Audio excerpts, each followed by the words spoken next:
Thanks for watching. Don't forget to like, comment, share and subscribe to صل علی محمد وعلی آل محمد کما تحب و ترضى۔ نبی اکرم صلی اللہ علیہ وآلہ وسلم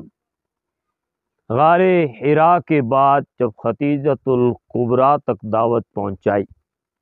اور ختیجۃ الکبریٰ نے دعوت قبول کی تو اس کے بعد آپ اپنے دوست کے پاس گئے۔ انسان کو بیوی کے بعد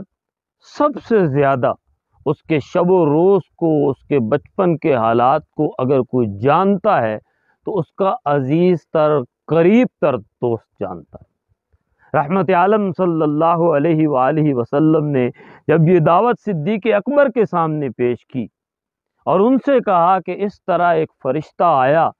اور اس نے مجھے یہ پیغام دیا کہ اللہ نے آپ کو نبی اور رسول بنایا ہے، اے ابو بکر تیرا کیا خیال ہے؟ صدیق اکبر رضی اللہ تعالی عنہ جنہوں نے بغیر سوچے سمجھے ختیجۃ الکبریٰ رضی اللہ تعالی عنہ کی طرح جواب دیا کہ اے محمد صلی اللہ علیہ وسلم، میں گواہی دیتا ہوں آپ اللہ کے رسول۔ انسان کو دوست کے بعد اس کے قریب تر اس کا نوکر، اس کا غلام ہوتا ہے۔ قربان جائیں نبی اکرم صلی اللہ علیہ وسلم کے غلام، آپ کے نوکر حضرت زید رضی اللہ تعالیٰ عنہ، جنہوں نے آپ کی رسالت اور نبوت کو بلا خوف و خطر قبول کیا۔ پھر آپ یہ دعوت لے کے جب اپنے خاندان، رشتہ داروں کے پاس پہنچے اور یہ پیغام حق ان تک پہنچایا، کوئی ایک بھی نہیں تھا جو قبول کرتا۔ ایک 8 سال کا بچہ وہ کھڑا ہوتا ہے، اس کا نام علی ابن ابی طالب ہے، اور یہ بچہ کہتا ہے کہ میں دیکھ رہا ہوں بڑے بڑے دماغ بیٹھے ہیں،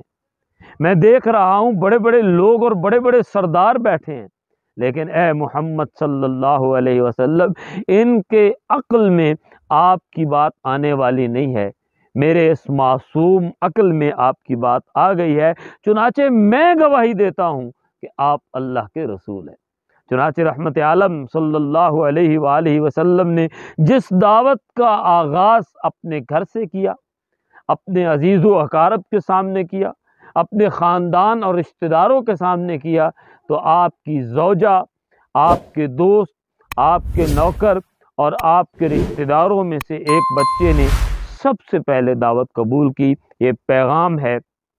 کہ دعوت کا آغاز اپنے گھر سے کیا جائے، اپنے اہل و عیال سے کیا جائے۔